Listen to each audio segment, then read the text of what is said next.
Today's harvest, guys. Pineapple.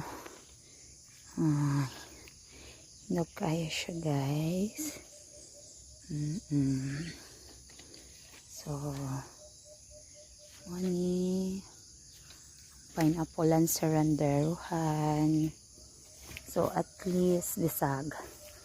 Gamay lang. At least na atay ma-harvest. Itong isa basig hinog na pud. Tanaw na to.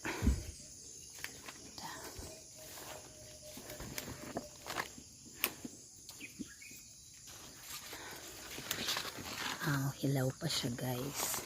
Basig mga next week pa na. So, mga mga followers. Okay. Ching. Guwapa na pineapple. Akong dagway mo po pineapple. Daghan kay bugas. Sa stress na pressure. Organic. Ay, hindi organic. Natural farming yan. Walang hiwawang mga cheka-cheka. Bye-bye, guys.